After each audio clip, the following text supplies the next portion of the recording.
Will you turn on the light, please? Thank you. All right. So these are the last boxes from the car. Finally. What's all this? What? I can imagine my uncle had this many friends. Oh, come on. Just because he's dead or declared dead doesn't mean he was this wonderful man. It's so dusty in here. You know, I'm actually surprised this place didn't collapse during the war. Oh, and thanks again for helping with this, by the way. You know, I haven't spoken about this in a very long time, but seeing as we are up here rooting through all his crap, I may as well tell you some stuff about him. What? How does that still work? Oh, pass it here.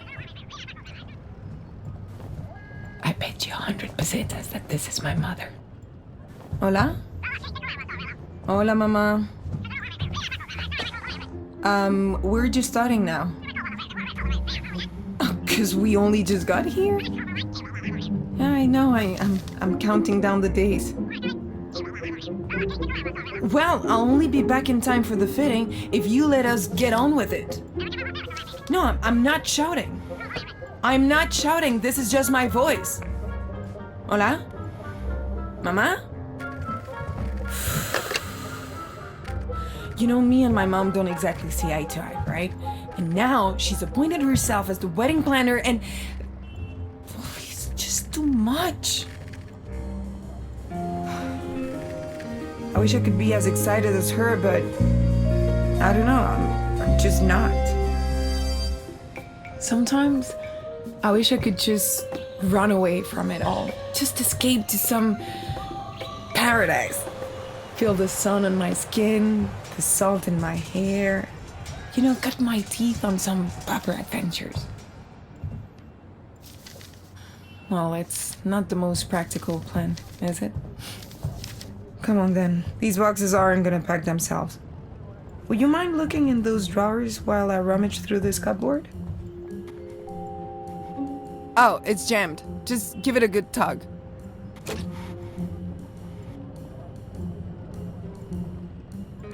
So, anything interesting in there?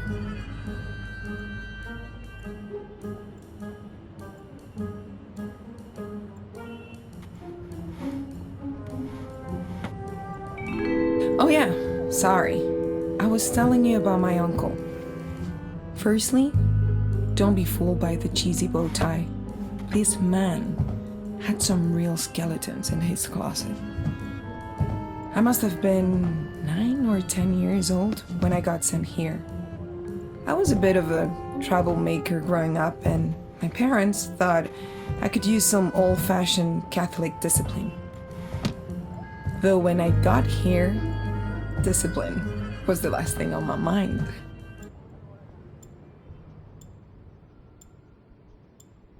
Okay, so picture this. It's 1935, a beautiful summer in Madrid. I've just arrived off the train, and guess who's there to greet me? She was the cutest little ball of squiggly fun I've ever seen. Her name was Paquita. I didn't even know my uncle had a dog, and we fell in love instantly. Oh, and at the time, I fancied myself as quite the little Sherlock Holmes. I mean, I probably read too many stories, but I couldn't wait to get out there and investigate my first real case. But Manolo, my uncle, really didn't have the same plan as me. He just wanted to sit around inside, twitching his mustache and rustling those stupid newspapers. This was going to be my summer? The worst part was, whenever he actually did anything, he would never tell me where he was going, never invite me, and he locked the door behind him. And I mean double bolted. So soon enough, my exciting adventure had turned into a bad case of cabin fever. I remember wondering if I could genuinely die of boredom. Eventually, things got so bad that I just started doing the housework, just for something to do. Of course, that didn't last very long. So, with nothing else to do, I started investigating anything I could get my hands on. Paquita is my wily sidekick, of course. But even Dad rattled my uncle's cage. And soon enough, he had enough. And, in a bid to get rid of me, he gave me something. I had no clue what it was, but it didn't take me long to figure out that it was an old camera. As soon as I got the hang of it, that was it. I knew I had found my calling. I love taking photos of things, even just around the house. Especially Paquita. Oh, she took quite a few knocks in the process, but I think she loved the attention.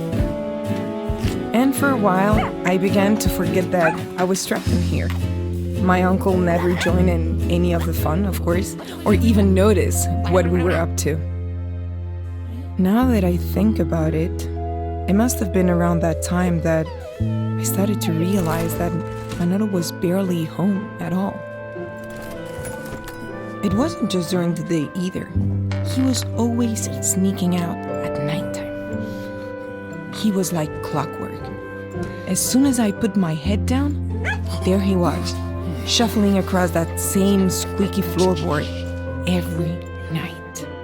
Did he really think I wouldn't notice? Come on, I knew he was up to something. Something shifty. Something worth investigating. And so this went on night after night after night. I just couldn't take the mystery any longer. I rooted through this whole damn office looking for some sort of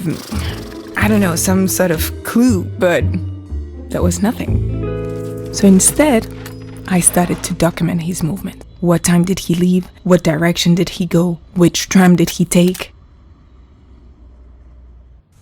And I started snapping photos of him every time he crept away.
But even with all that evidence, I just couldn't piece it together.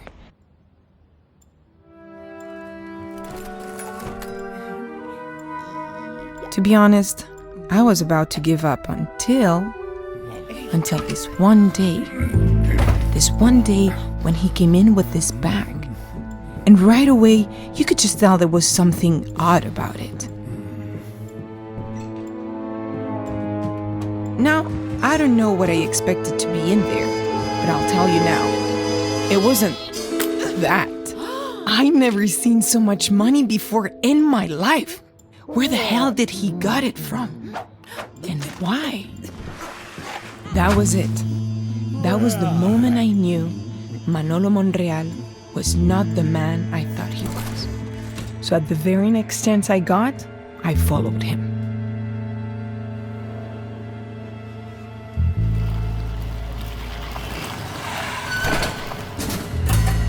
This whole time I've been waiting for a case to present itself, and here it was. I mean, look, you would follow him, wouldn't you? Okay, saying that now, yes, I can see that it was a bit crazy. But it was great.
I was on their tail, getting closer and closer to the truth, when suddenly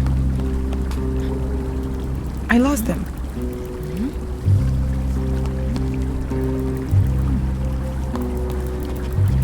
Out there alone, I could only think about one thing: the gun. I really hoped it was just for self-protection, but I couldn't have been more wrong.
I was freaked out. I tried to keep up, but what could I do? I lost him again.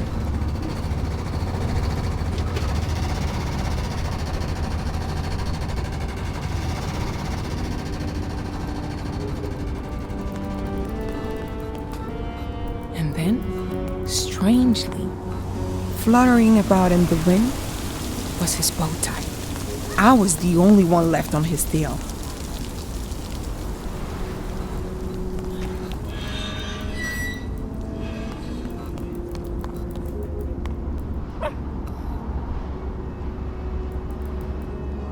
And inside, I could see nothing but stairs leading down into darkness. So in I went, and the darkness welcomed me.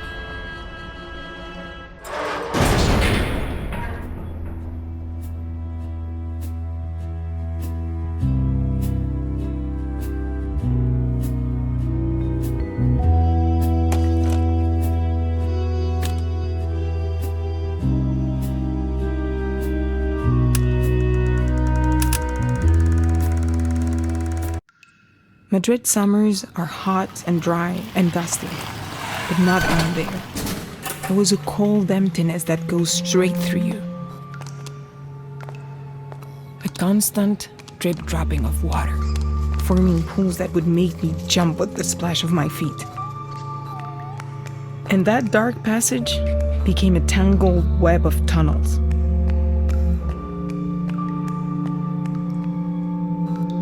I could hear trains rumbling, people going about their business as though tonight was no special night.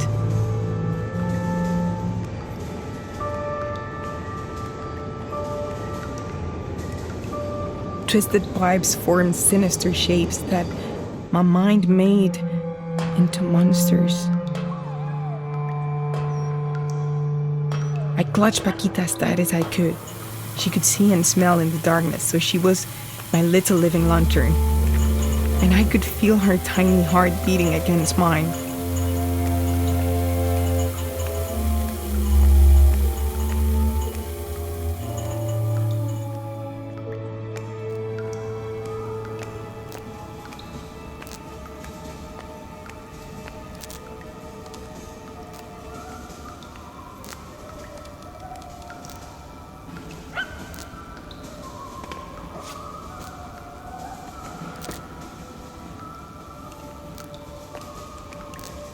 I don't know what led me.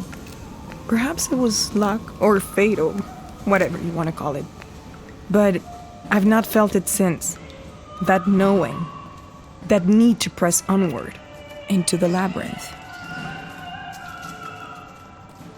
Knowing that in every labyrinth dwells a minotaur.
and so he run, dragging me along by my wrist. I freed myself as he burst through the door and went straight to jam the curtain shut. He was panting and muttering to himself. Think, what next, what next? I asked him what was happening, Uncle Manolo. Quiet! He snapped at me. I didn't understand. Pack up your things! I've seen him angry before, but never like this. This was fear. Fear of getting caught. So I told him I seen him shoot that man and I was going to tell everybody. Enough of your stupid childish fantasies! You've done nothing but get in the way! You're leaving! Now!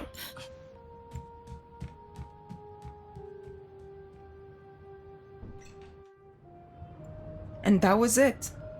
There was no going back from there. As soon as I got home, I told my mother what had happened and she just brushed it off. Didn't even give it a second thought. I mean, I saw her brother, her own brother, kill somebody. Actually, murder someone. After a while, I stopped telling because, well, nobody ever believed it. I mean, why would they, really? It just sounded so silly. That's my mom again. She's the last person I want to talk to right now.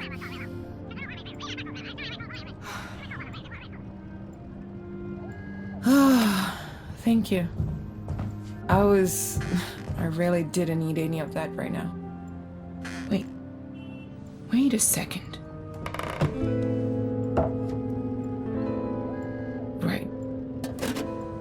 Right, what have we got here?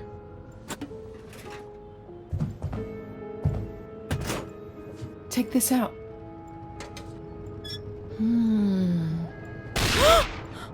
What's wrong with you? No, I'm okay. I'm not hurt. That's strange. Where did the bullet go? Check that tiny box. What does it say? Huh? It says these are blanks. That's why they look so weird. Blanks. No, I saw him shoot that man. He fell off the damn bridge, I saw it. And he sent me away because I was the only one who knew what he had done. And what he was. I mean, he couldn't even look me in the eye.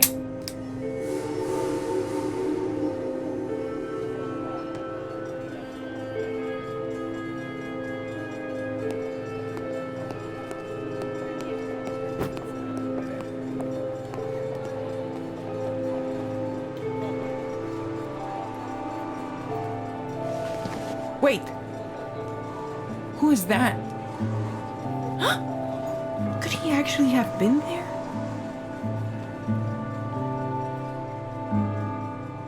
Well, no, Lola, not really. Not after what you saw at the bridge. But at this point, does it even matter? I can go over this time and time again, but it's not going to change anything. It's this tangled up mess of confusion and deceit and shame. In the end, nobody's left with the truth.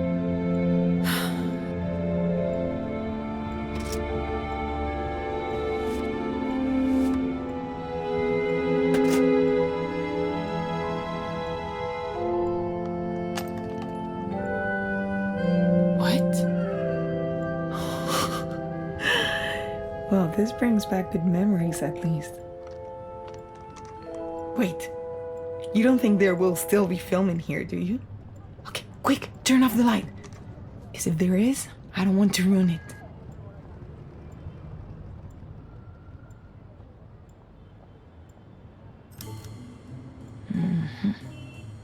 Gotta be careful. All right. Here. Bag them on the line to dry.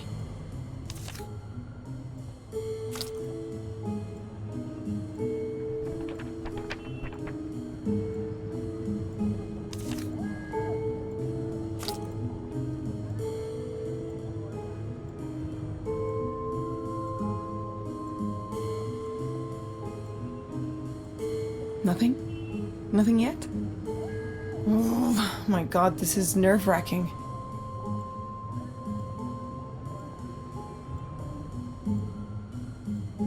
What's in that photo? Pass it to me.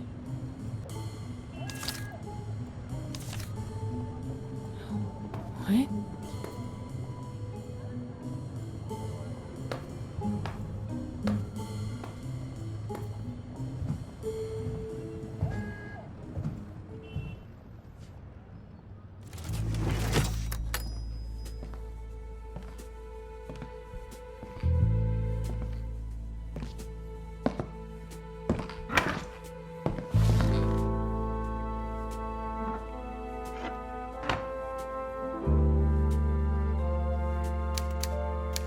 Dearest Lola, I hope that you will return someday and this letter will find its way into your hands. You deserve my full honesty. Honesty. I don't think I know what that word means anymore. You must believe me when I say that those men you saw me with are not and never have been my friends. No. These are animals, brutes, who have been trying to take control of this beautiful city for years. My job was to infiltrate this group, become one of them, and bring them down from within. But as cruel fate would have it, they accepted me into their rotten world the same day you, dear Lola, arrived on the train. What's worse, in my distraction, I'd gotten sloppy. Perhaps it's my age or maybe the liquor, but it's no excuse. Carelessness just won't cut it when you're undercover. Soon enough, one rat has sniffed out another. I've been close to coming undone before, so I've learned a thing or two along the way. I knew I had to offer him something no one else would. Have you ever wondered how police protection sounds to a rat? Like an opportunity. He didn't need much, just a gentle push, and about as much sauce as my old liver could take. And soon enough we were in business. The guy liked to talk, and I was all ears. I am not ashamed to admit it, the guy grew on me. We had the kind of friendship that only men who know each other's secrets can have. It seemed I was safe, and so for a time were you. But soon enough, the wolf started to smell a rat in the lair, and I started to sweat. Suddenly, I was handed a gun and promoted to pest control. Now, I hate rodents as much as the next man, but I'm no killer. So I did exactly as the wolf asked. I got rid of the problem, my way. If there is one quality that defines rats, it's their survival instinct. He wasn't gonna turn down a one-way ticket to some distant South American paradise. It needed no small amount of finesse. I had to collect on a few debts and cash in some favors, but after some theatrics, the rat was on his merry way to freedom. The only thing I'd overlooked, an inquisitive little girl and a cross-eyed pug.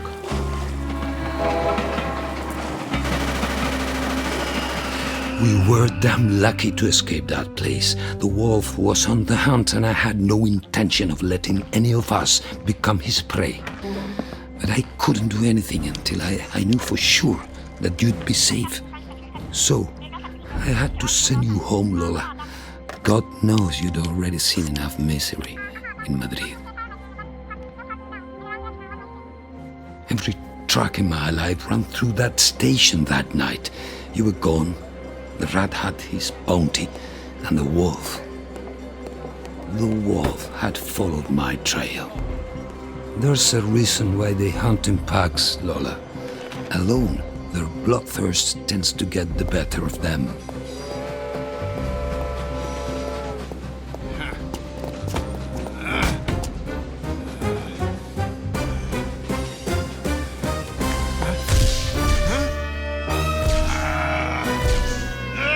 prey had become his predator, and my own pack was closing in. But I couldn't hang my head up quite yet. You see, there's two parts to putting criminals behind bars. The first is what you see in the movies. You knock them out and lock them up tight in the darkest corner you can find. But if you don't have yourself a proper case, sooner or later they'll find a way out. I hope you know I couldn't have closed this case without you. When all is said and done, I know nothing I say will excuse or make you forget how I treated you. But if I ask anything of you, it's to hold tight to the good things, the in-between times, those little moments of joy that we so readily forget. If only I could turn back the hands of time, I would have quit this game a long time ago. This is no life for an old dog like me. My place was making memories with my only niece, and now war is on its way. So I too must leave. I sure will miss this city. A smarter man than me once said that the best lead you'll ever get is your own gut. Don't let anybody drown that voice out, Lola. If only I'd listened to mine sooner. I'll leave you with my endearing love. Your uncle, Manolo.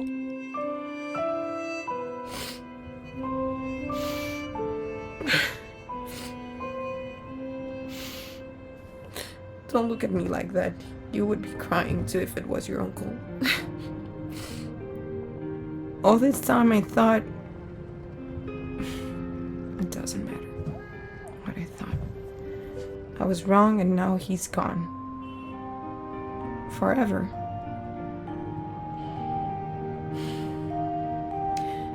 I just wish he would have told me sooner. Who knows what happened to him? He could have disappeared during the war or gotten polio or, I don't know, run away with a lover or something. Wait, that is the only thing I really know, right? That he's gone. Let me see. It's been, what, 15 years or so? Okay, well, he was old, but not that old. Look at this. San Francisco, Saigon, Casablanca, Rio, Paris. And there is this date. Okay. This might sound insane. But if Manolo was crazy enough to hide a letter and a photo in an old camera for me to find it, it's not that hard to believe he will be sending this here, right? And look at this one. November the 5th, 1950. That's less than 6 months ago. Hold this. There's something I need to get out of my chest.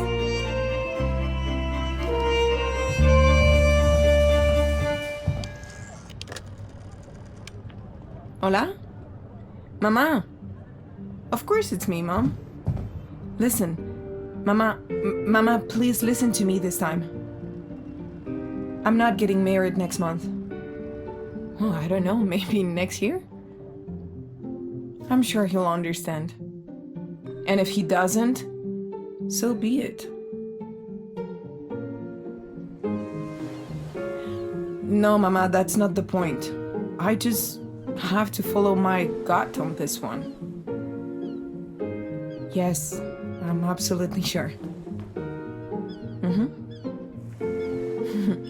I love you too. Adios.